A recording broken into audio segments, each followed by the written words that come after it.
Ladies and gentlemen, good evening. Welcome to Staffordshire University and to the inaugural professorial lecture. Just a little bit of housekeeping before we start. If you can make sure your phones are on silent. Thank you very much. We're not expecting any fire alarm, so if there is one, there's a number of fire exits for you on my right, at the back of the room, to the left, and we should meet outside of the building. I see you're all switching off your phones, so I'll just give you a little bit of time. Brilliant. So without further ado, if I can introduce our Deputy Vice-Chancellor, Professor Kevin Hetherington.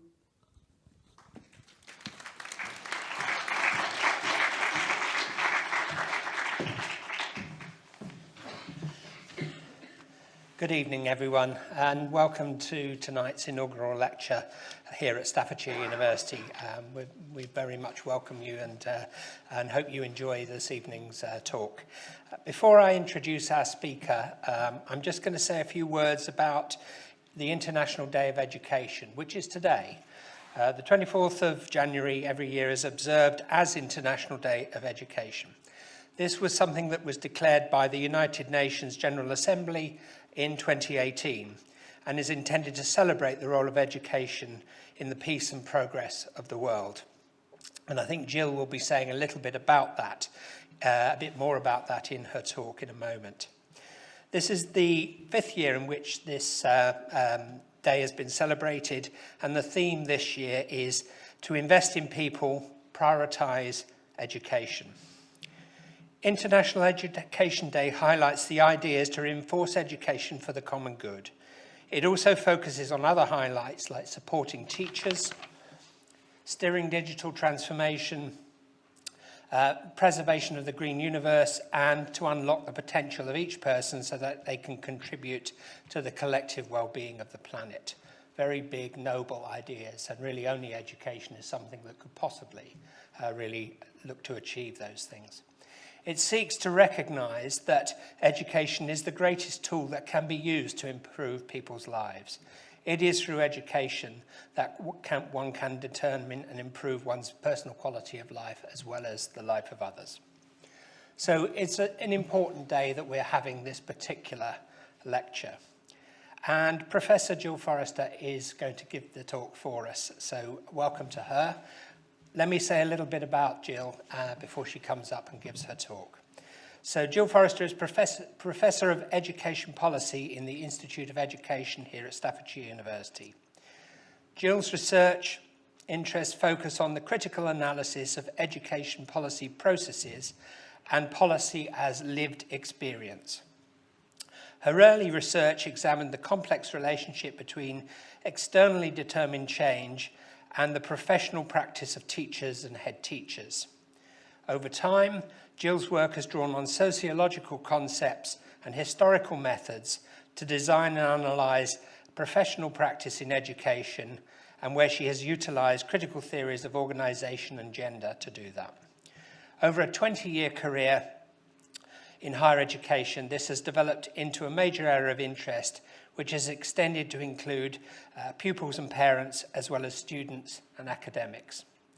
Essentially, Gill is interested in the interplay between neoliberalism, national policy endeavours, and the lived experience of these policies in practice. I'm going to welcome her to the stage now, and the title of her lecture is Milestones or Millstones, Reflections on Education Policy Processes. Gill, the floor is yours.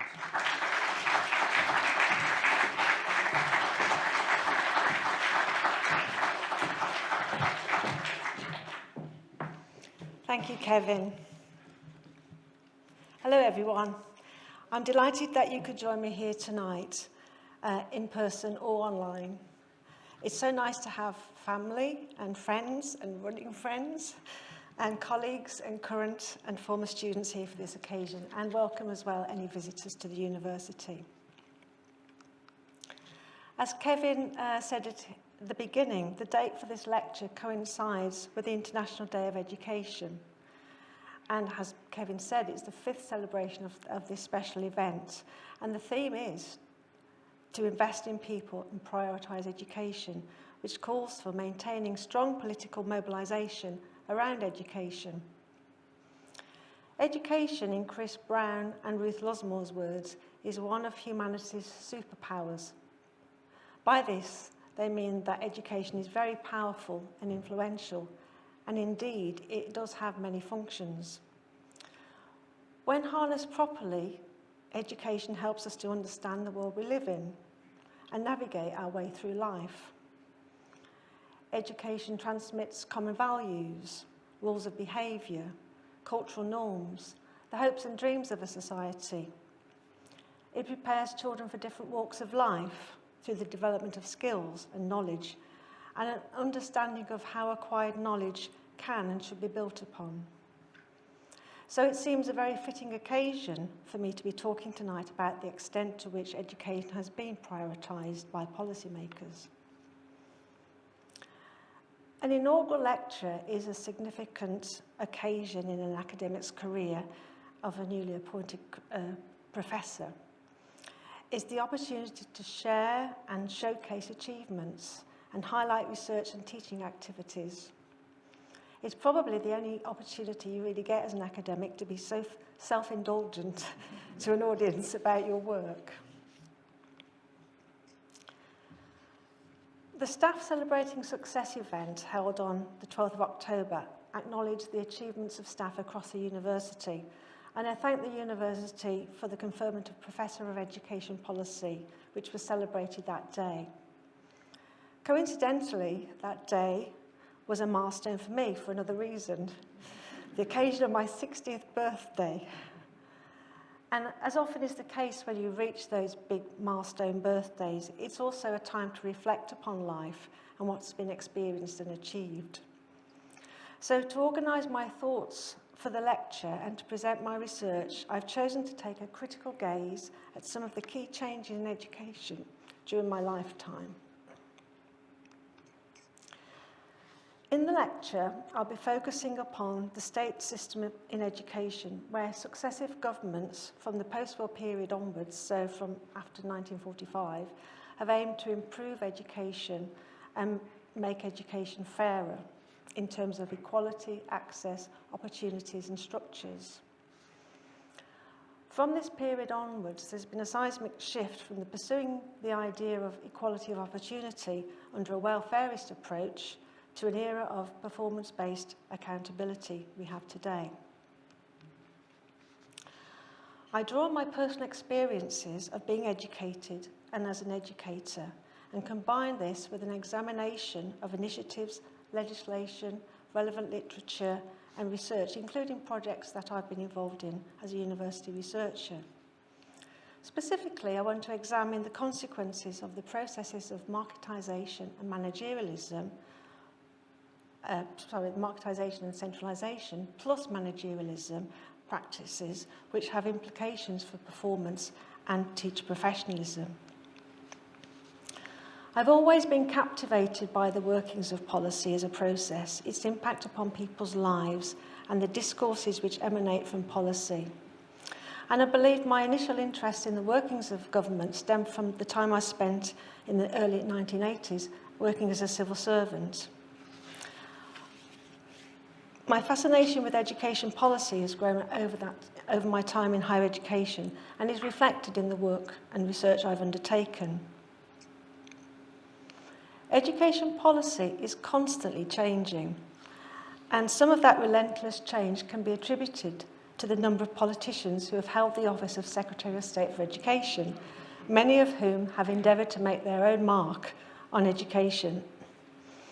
Over the past 60 years, so during my lifetime, there have been 33 different Secretaries of State in that office, on an average just a couple of years in post. And recently we've seen a rapid turnover. In the last 5 years there's been 7, and 5 of those were in the last year. So one, Michelle Donnellan, lasting 2 days, which we can barely count, I don't think. So Tim Brighouse and Mick Walters refer to this as the musical chairs approach to the role.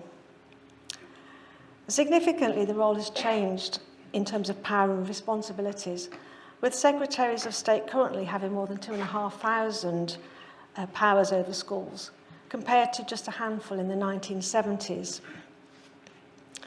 And over time, different factors have had different levels of prominence in policy and for policymakers.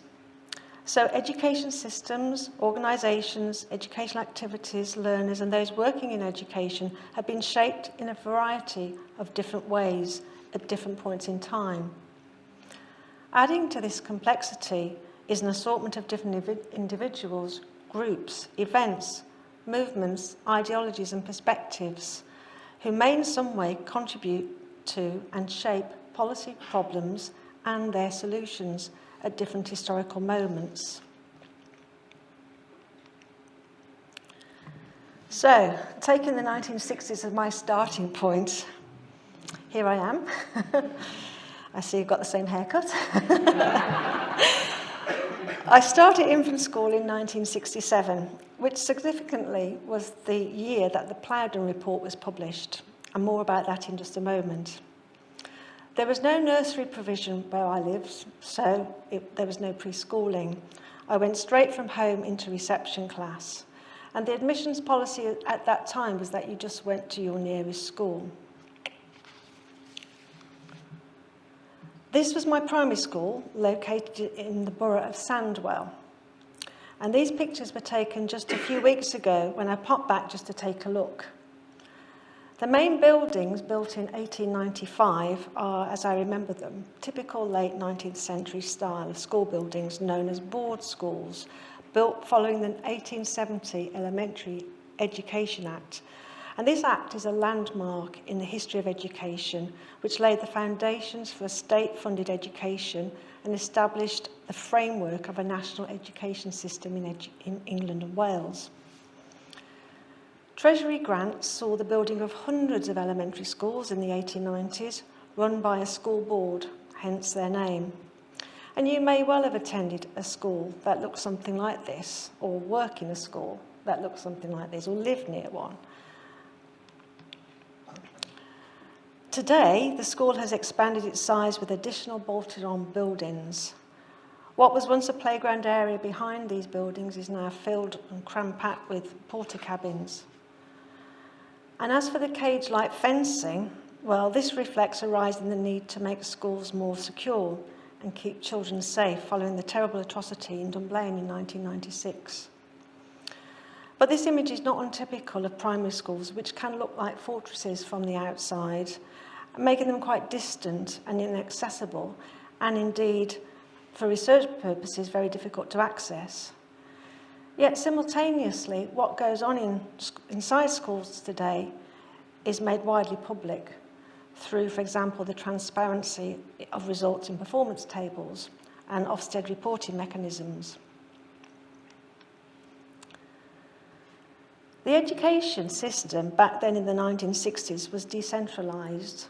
Local education authorities, and I'll refer to them now as LEAs, were responsible for providing education which was compulsory from the ages of 5 to 15, and also further education.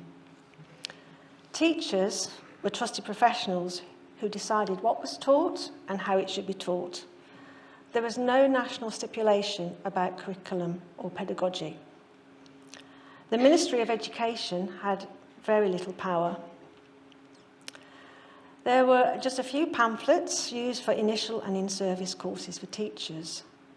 And there was a popular pamphlet for primary schools entitled Story of a School, written by a former head teacher who would probably now be considered as an outstanding head. This was first published in 1949, promoting the arts, movement and drama. And in the foreword by the Labour Minister of Education, George Tomlinson, it simply says, "The Minister hopes that it will encourage other teachers to experiment." That's it.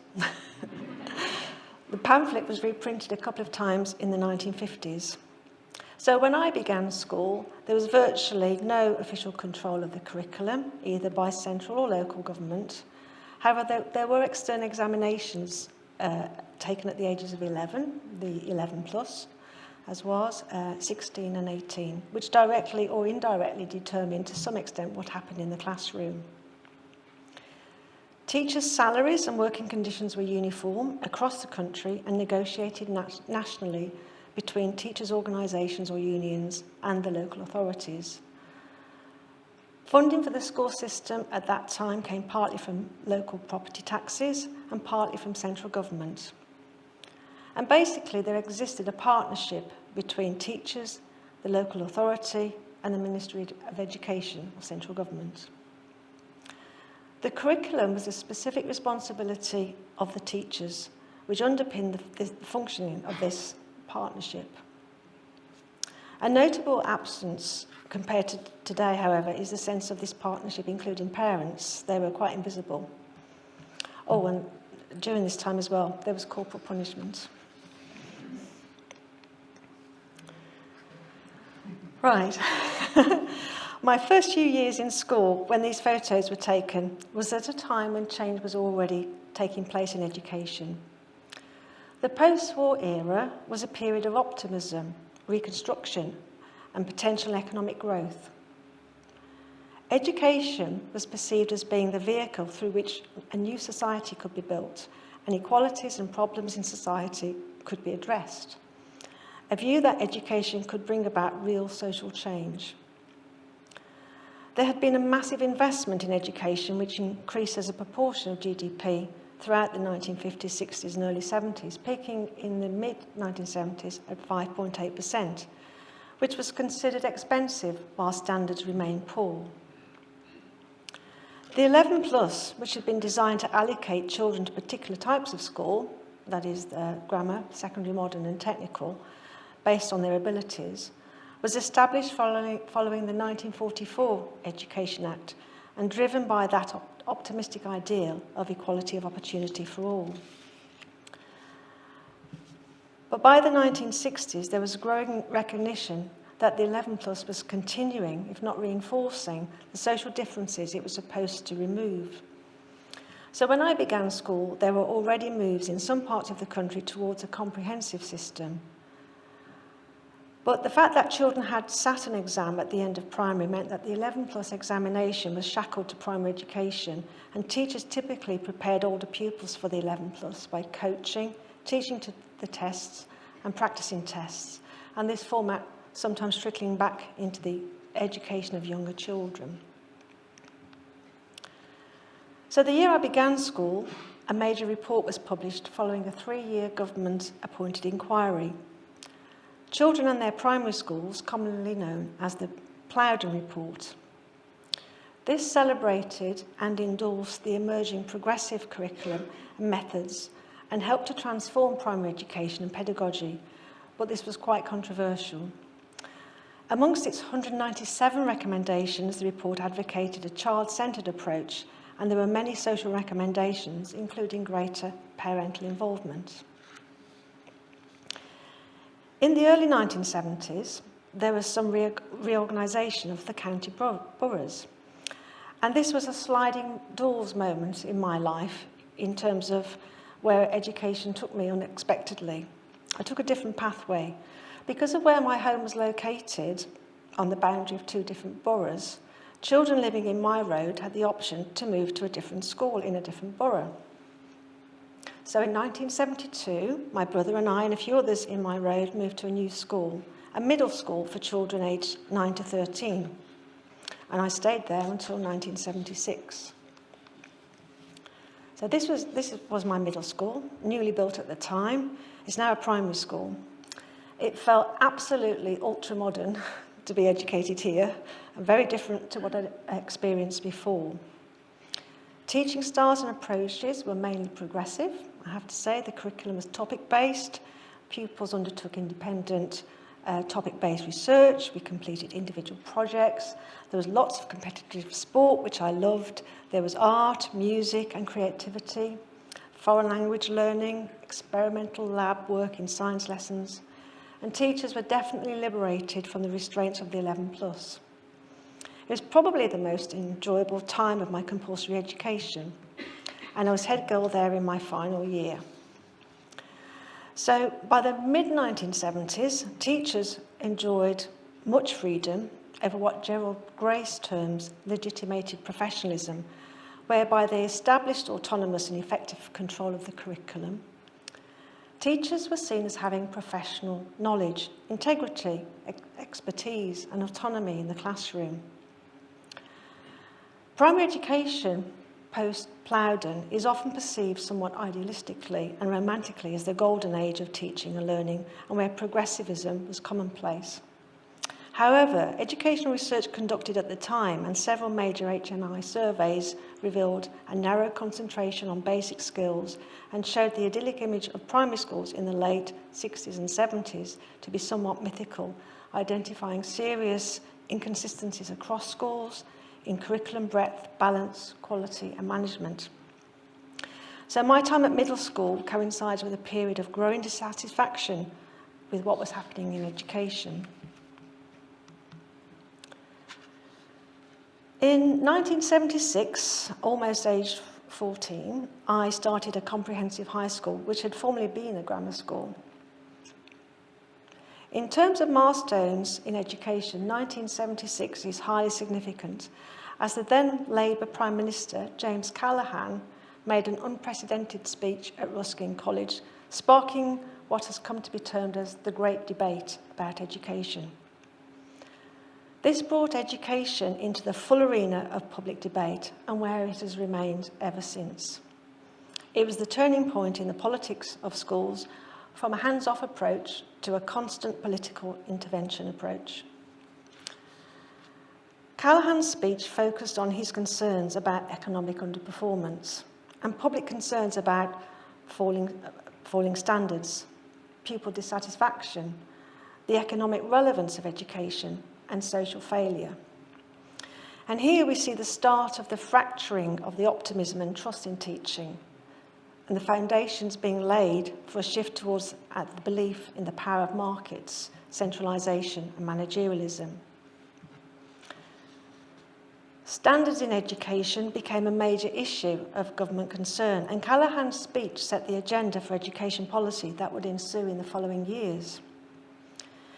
Teachers' professional expertise was questioned, they were openly criticised, and this reflected a trend towards limiting the boundaries of their autonomy and increasing government intervention in education. The influence of the child-centred approach, although only fully adopted in a minority of primary schools, was prevalent, and it was argued that progressive teaching failed where inexperienced and less able teachers adopted these informal methods.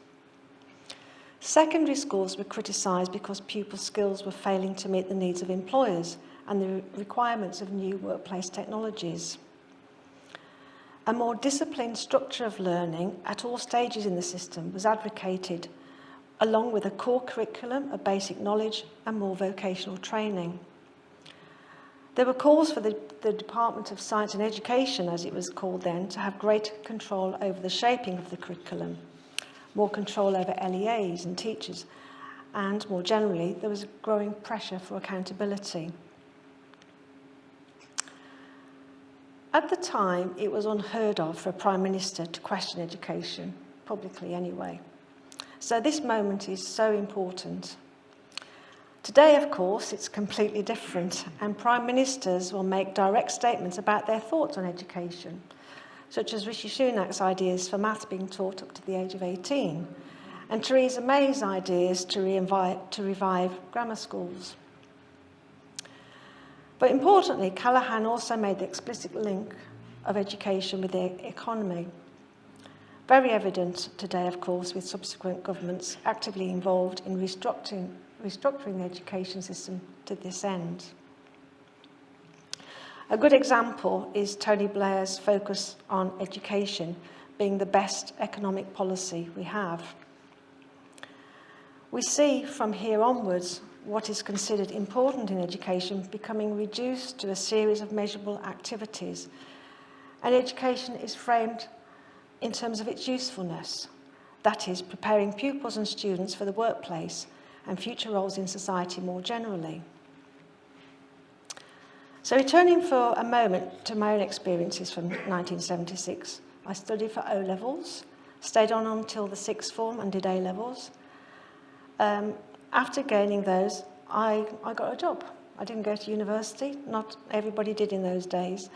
And in 1981, I got a position in the British Civil Service and worked for the then Department of Employment at their regional office in Birmingham for 5 years. And while I was working as a civil servant and later on bringing up young children at home, much was going on in the world which had consequences for education.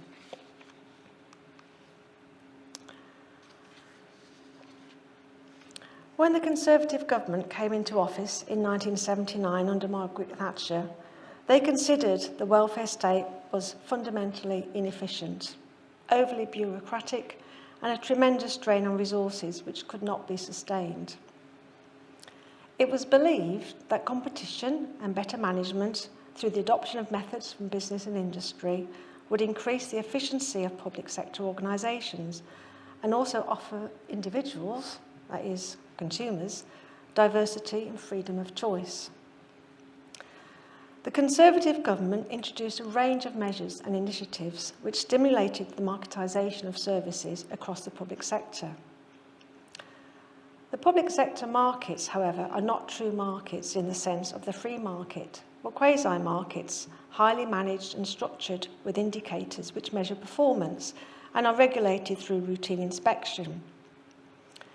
Results of tests and exams provide data for the operation of school markets, and since 1992, governments have produced performance tables which provide information to parents and others about school outcomes.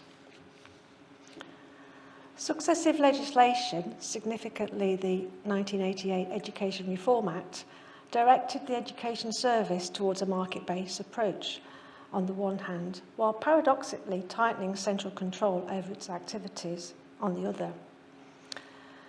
So, as a result of legislation, we saw less powers for LEAs with the introduction of local management of schools, whereby schools were empowered to manage their own budget, set their own expenditure, appoint, promote and dismiss their own staff as required, and assume responsibility for the marketing of their school. We saw changing processes to teaching and learning, changing structures of educational provision, changes to teacher training, and work intensification for teachers and leaders. The reforms in education were far-reaching and have been relentless. And I broadly include, for example, the introduction of the national curriculum and national assessment, rigorous government inspections, increasing bureaucracy, a proliferation of standards and a preoccupation with competencies. These practices evidenced increasing managerial control over teachers' activities and a top-down interventionist approach. My first publication in 2000 presents a study of primary school teachers' work under the Conservative government's reforms and into the first 6 months of the new Labour government. It sheds light on teachers' experience of relentless change, the constraints of the national curriculum, the burden of testing, offset inspections, unmanageable workloads, and what Stephen Ball calls the terrors of performativity. The research found teachers clearly anxious about more change due to the new Labour government's focus on primary schools when they came into office, and the new primary strategies, the numeracy strategy and the literacy hour. Do you remember those? What would come to pass was a more assertive drive by government to improve the quality of education, tackle underperformance in the pursuit of creating a world-class education system. So for the new Labour government, there was less reliance on markets and more intervention, essentially. Right, I've jumped a little way ahead in my own timeline, so I'm just going to backtrack. In the mid-1990s, with my children at school, I decided to go to university. I entered higher education, which I'll refer to onwards as HE, as a mature undergraduate student reading Applied Social Studies and Educational Studies, which was a joint honours degree at Gill University. This opportunity had been made possible by several important developments in higher education since the 1960s. The Robbins Report, published in 1963, following a review of HE, and amongst its many recommendations, suggested that HE should be available to all, with the ability to benefit from it. And Robbins concluded that there was a huge untapped pool of ability, especially in lower socioeconomic groups, and recommended the expansion of HE from the then 216,000 places. This was followed in the 1980s and 1990s with green and white papers pushing for the expansion of HE, and the rationale being the needs of the economy. What followed in the 1990s, and with New Labour's widening participation agenda, was a massive expansion in higher education and with greater opportunities for mature women to participate in it. I, for one, am eternally grateful for the opportunity to attend university, for all the doors it has opened for me, and wholeheartedly agree with Deering's comment in 1996 in his report regarding education is life-enhancing and contributing to the whole quality of life. I was awarded a graduate teaching assistantship, which is a scholarship with the Department of Education at Gill, and began my PhD studies in 1998. My PhD built upon the tradition of critical analysis of education policy and was a sociological and historical investigation. It focused upon managerialism in education through the lens of the introduction of performance management and performance-related pay, which I'll refer to as PRP. This was introduced for teachers, which was part of New Labour's plans to modernise the teaching profession. Their words, not mine. New Labour's discourse of modernisation made it difficult for anyone to argue with modernising for teachers. Modernisation was couched in a way as to render it almost impossible to argue with raising standards and improving schools, for example. My curiosity was driven towards PRP as a system of individual rewards for teachers for several reasons. Primary schools are typically smaller in size, with fewer members of staff, usually women. Primary schools tend to work and perceive themselves as a whole school team. In Jennifer Nice's terms, there is a culture of collaboration. So the issue of individual performance was thus potentially more intense in schools where small teams of professionals work together.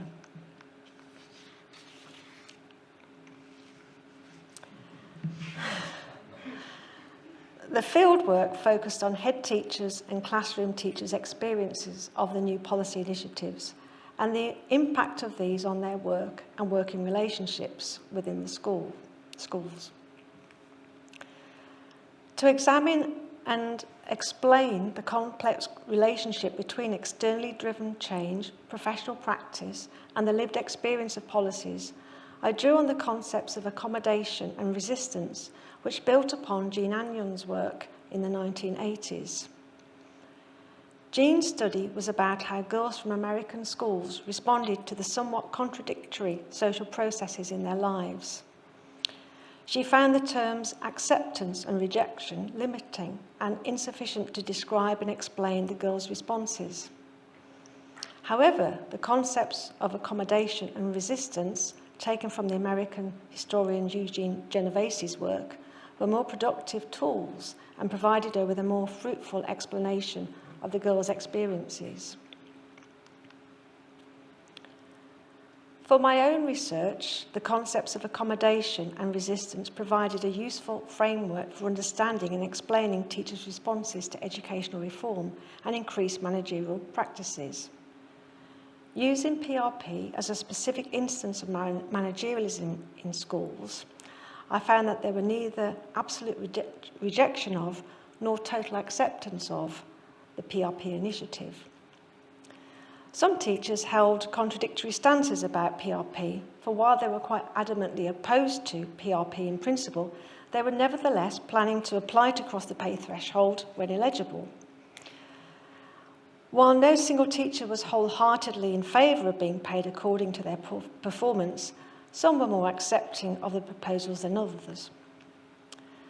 Genovese regards accommodation and resistance as two forms of a single process, whereby there is resistance within accommodation and accommodation in the acts of resistance.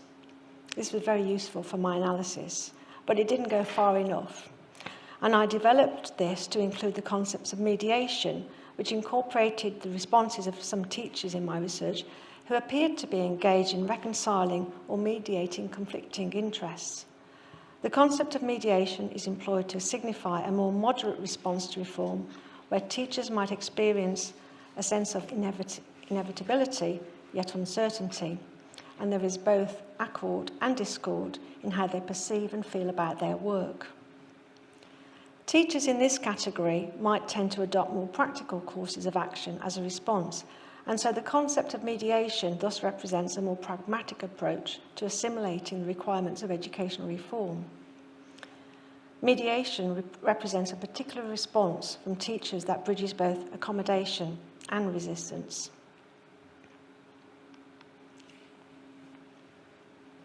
Beyond my PhD studies, I've found this conceptualisation extremely helpful in explaining teachers' accounts of the lived realities of perpetual educational change.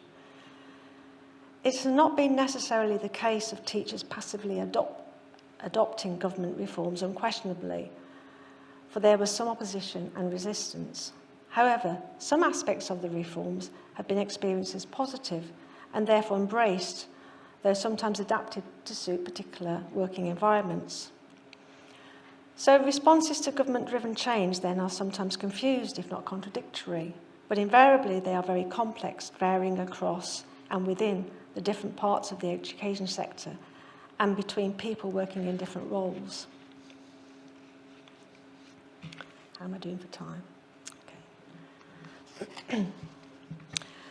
Having completed my PhD, I wanted to continue in educational research and enhance my research skills and work with other researchers. I spent over 4 years as a research associate at the University of Manchester. I worked for a year with Dr. Gary Mottram on a project about student induction to distance learning. And this research reflects well the changing nature of HE at that time, when universities were shifting their distance provision from correspondence-type courses. Increasingly at this time, materials and systems of support were being developed across e-learning platforms for electronic delivery to cater for the expanding e-learning community. At the same time, Manchester, like other universities, was managing expanding student numbers on campus and greater use of ICT for campus-based teaching. The research investigated students' experiences of induction to distance learning across different programs, identified the processes and features of induction, and developed the model called Start Out.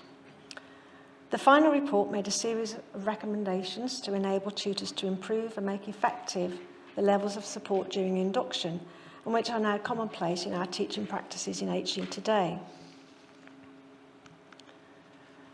Another project I was involved in was called the eChina UK programme. This was a 2-year collaboration between a consortium of 6 British universities and 3 Chinese universities.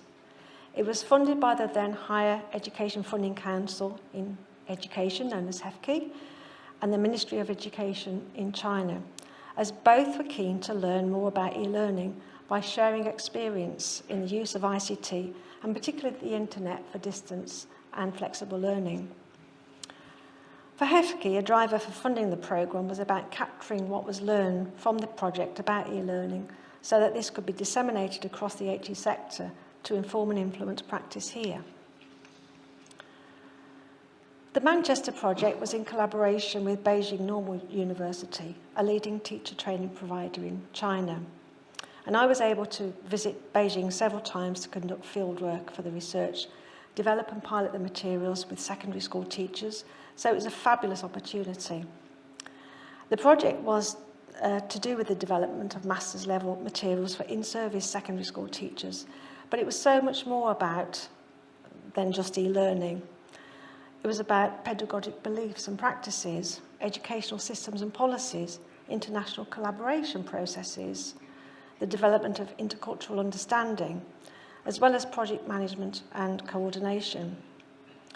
And my experiences from being involved in that project are informing my current work here on a British Council-funded English Materials Design Award project. With 9 other colleagues in the Institute of Education, we're working with a partner in Chengdu, China, developing teaching materials for primary school teachers in the province.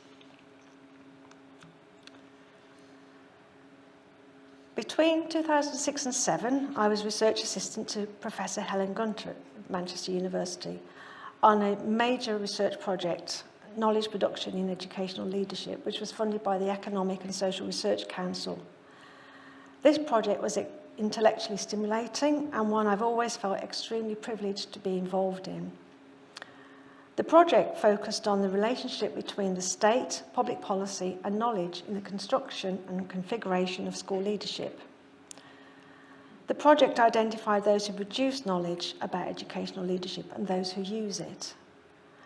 The various strands of the project were immensely constructive for my own understanding of developments in the transformation of educational leadership, as well as illuminating the mechanisms surrounding policy creation. The project led us to a network of knowers located in many universities, schools and organisations across the UK, into the heart of the policy-making machinery at Whitehall, to ministers, and further still towards civil servants and advisors, some of whom were seemingly influential knowers, but perhaps not publicly known. So we were able to discern, for example, where the ideas came from for the building of the National College for School Leadership, then an iconic building signifying New Labour's state-of-the-art investment for school leaders and leadership, and which housed the model of transformational leadership, the preferred model of leadership, which was being espoused and promoted by government through training at that time. But one of the most fascinating areas for me was identifying and interviewing people which we labelled as policy entrepreneurs. And we were able to investigate the networks and interconnections between several policy entrepreneurs. Their activities, nationally and internationally, are so influential in determining policy. Their activity was something of a revelation to me, as I had no idea such people existed. They're largely hidden from public view, but very influential. They facilitate the policy borrowing and policy lending activities that go on across education systems across the globe. They carry ideas and circulate them. They know people. They have connections. They make things happen. They seem to be the movers and shakers of education policy making. It was fascinating, bewildering, frightening. Having had a few years as a postdoc researcher and wanted to develop an academic career, I joined Liverpool John Moores University in 2008 as a senior lecturer in education studies, and in 2010 I was promoted to principal lecturer. 2010 is a milestone year for education, with the Academies Act, which transformed, some would say fragmented, the school system by enabling academisation of schools, including primary, and promoting free schools, and giving the Secretary of State powers to force schools into academy status. Schools were promised more freedom and autonomy, including the option not to teach the national curriculum. Since then, multi-academy trusts, or MATs as we tend to call them, have developed. These are chains of schools in different sizes. Some have less than 5, others have over 25 schools. And MATs are usually run by charitable and social purpose organisations. Also in 2010, we had the Brown Report, which marked the move to a more overtly marketised system in HE. And there have been several green and white papers and legislation since Brown to embed the recommendations in HE.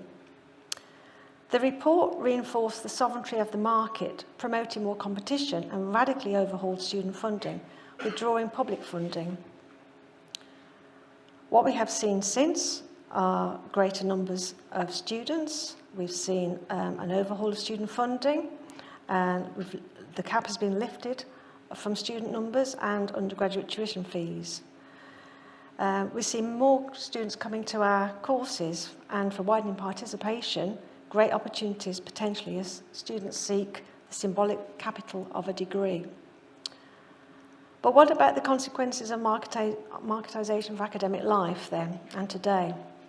Well, we juggle, we multitask, and we firefight.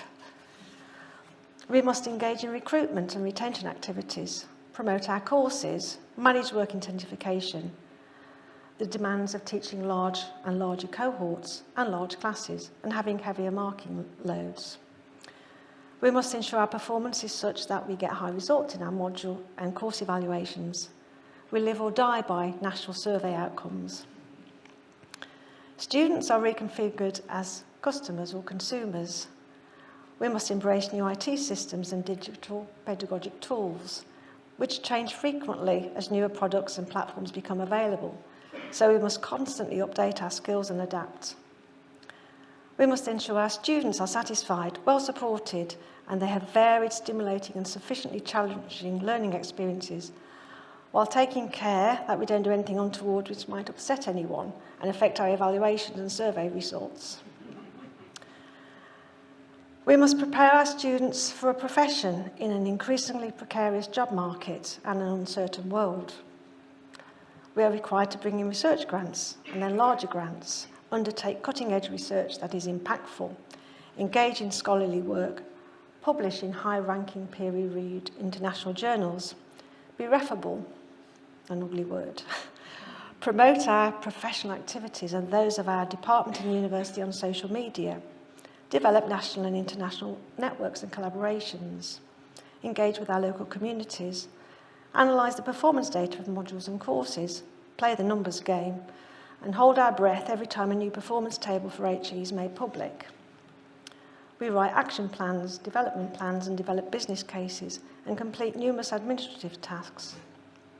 We undertake all of this in a competitive market of HE and invest more and more of our emotional labour while working in increasingly precarious positions.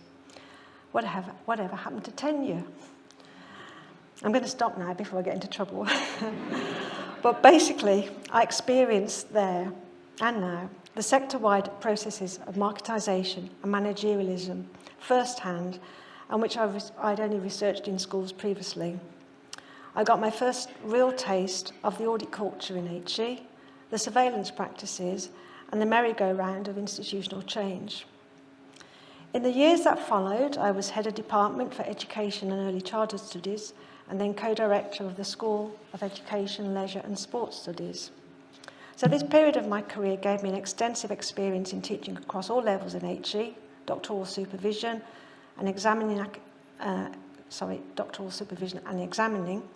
academic leadership and management, and university administration. While juggling, multitasking and firefighting, I nevertheless found time and the opportunity to co-author with a colleague, Dr. Dean Garrett, the book Education Policy Unravelled. This book, for my part, contains my thinking and understanding of education policy processes and its enactment on the ground.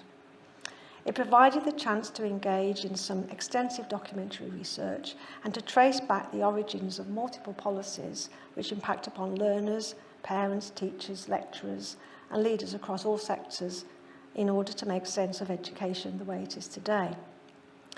We chart educational change and continuity and the development of policy along neoliberal lines, taking an historical perspective and drawing attention to the strong similarities and nuanced disagreements between successive modern governments.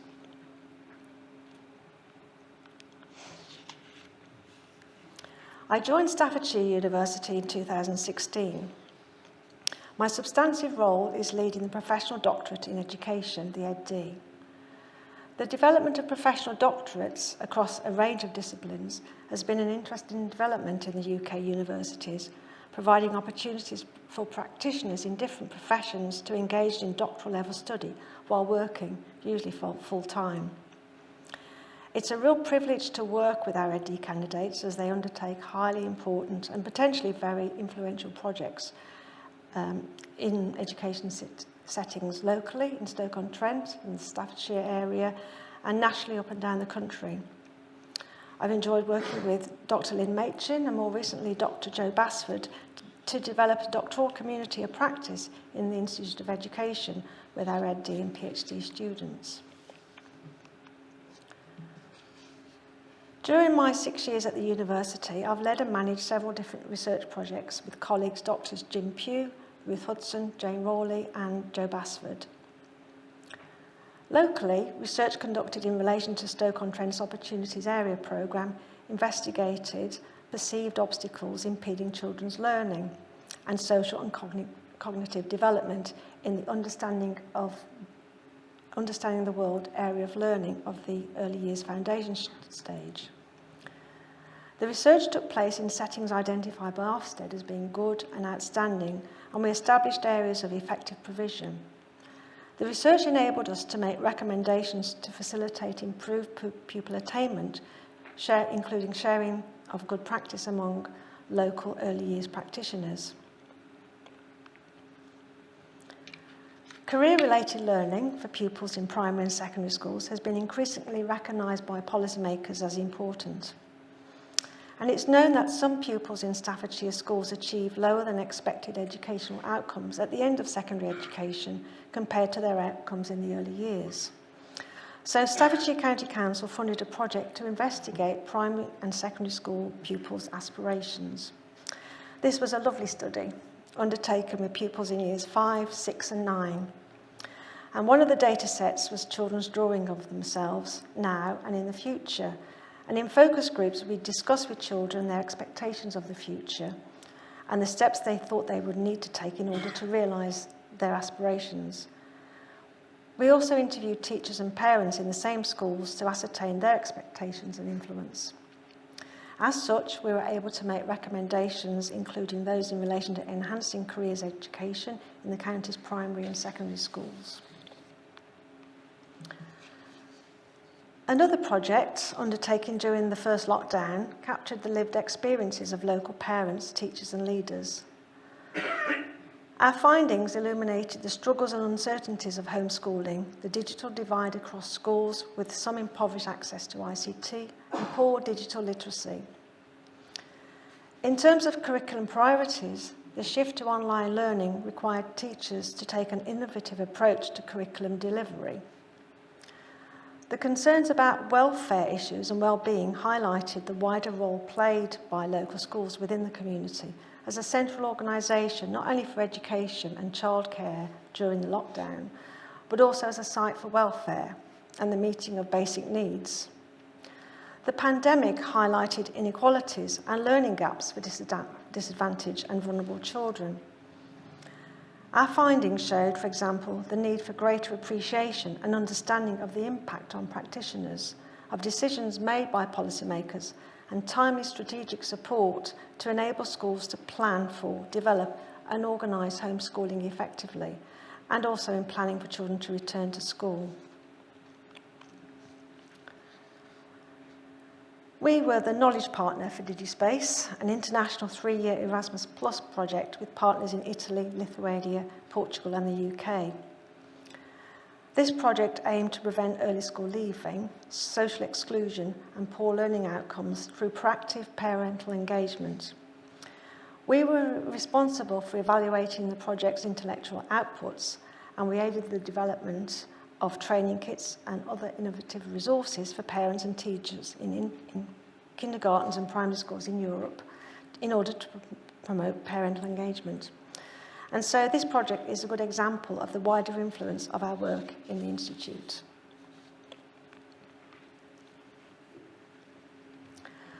Looking at education during my lifetime and having had a career researching a multitude of policies and investigating the experiences of received policies, I've found teachers and academics have been presented with and have had to assimilate into their working practices a deluge of government policies and mandated change, largely as a response to perceived economic imperatives.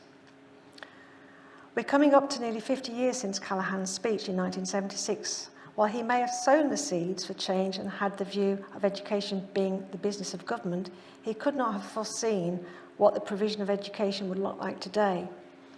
And if you read his speech and what led up to it, what has subsequently developed in education was not quite what he had in mind.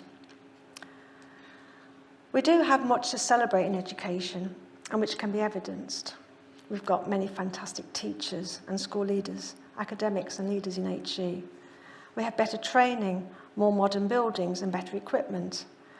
Diversity and difference are given greater recognition. We have children's rights, no corporal punishment, and we have pupils and student voice. More children finish school with a basic education, and more students go to FE and into HE. The extent to which education policies may be regarded as a milestone or a millstone largely, I believe, depends on where you are positioned, be that within or outside the education sector or in different social groups. There may indeed be considered one or the other, or simultaneously both, and therein lies the tensions in policy. There have been many radical changes across all areas of education, and I go back to my first point about government priorities to improve education and make education fairer. Has education improved? Yes, there are many aspects which we can identify as being better, but there is evidence that in some respects things are not so good, and there is still plenty to do. Is education fairer? Well, despite investment and intervention, many of the larger issues that have blighted education for decades, namely equality, access, opportunity and structures, still prevail. The social divisions in society both widen and deepen. There's much to do to reduce the disadvantage gaps.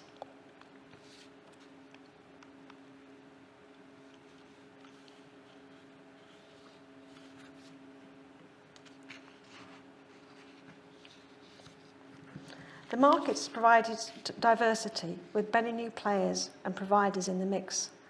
10 years ago, Peter Mortimer was writing about the systemless system, and there has been much policy activity since to broaden that outcome. We have today what Francesco Peruzzo and colleagues call the crowded education state, with the opportunities for business, charities and social purpose organisations to deliver and manage state education. There has been an explosion in what Stephen Ball calls edu-business, with the selling of educational services, products and consultancy. So for commercial interests, they have a vested interest in contributing to the policy environment. The embedding of managerialism in education is evident, such is the power of the discourse, or in Foucault's terms, discursive practices. It becomes difficult to think about education in any other ways. These ways have become accepted, self-evident, taken as known, established as being natural, and the language of business has been widely adopted. So as academics, we need to be critiquing policy, we need to be critiquing policy making by disaggregating and analysing previous policies to see how far these have made a difference. But if anything is to change, we need to be working more pragmatically, which is difficult in an environment where there is limited research funding, limited understanding of how policy making works, plus difficulties of access and competing priorities. On the International Day of Education 2023, where there is a call to invest in people and prioritise education, we need to be imploring policymakers to rethink the purposes of education and what it means to be educated, to have a wider vision. First, to revisit the assumption that a more qualified workforce is better skilled. Second, what was learned from the pandemic provided the opportunity and the space to conceive alternatives and to think about education differently. Third, climate change. It brings a sense of urgency for the need for change and how we might think about our relation to the planet in practical education terms and politically. And finally, the current economic crisis and all the crises associated with that, including disadvantage and poverty, bring to the fore the relation between education, community and sustainability. A change of this nature is a massive task, I know, but for the sake of the education of future generations, can we afford not to? I close the lecture by acknowledging the colleagues I currently work with and those with whom I previously worked and collaborated. I thank you all for your friendship, good humour and support, and for making work so enjoyable. To the EdD and PhD students whom I teach and supervise and those who have successfully completed, thank you for your most interesting projects, for daring to challenge the status quo, and for working hard to bring about social change in your own professional contexts, albeit small steps, but very important ones. And finally, thanks to my family for all your encouragement and love over the years. Thank you.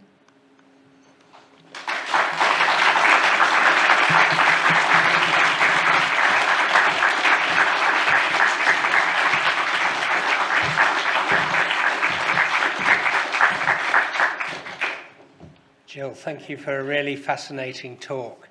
I have to say, as somebody who was educated at school in the 1970s, was once a lecturer at Gill University and spent quite a bit of my career working at a leading online and distance university, there were quite a lot of resonances with what you had to say there and my lived experience of education.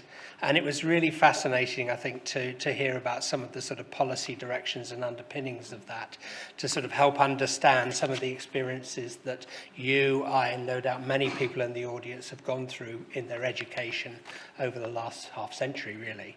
So thank you once again for a really fascinating talk and for really enlightening us about the sort of policy landscape that we've lived with in both education and higher education over that period of time. It's been really, really fascinating and really interesting. To close, let me just say that our next inaugural lecture will be given by Professor Sarah Jane Jones on the 16th of February, and that will be on our Stafford campus. But before we go, can we have one more round of applause for Gill for a really interesting talk?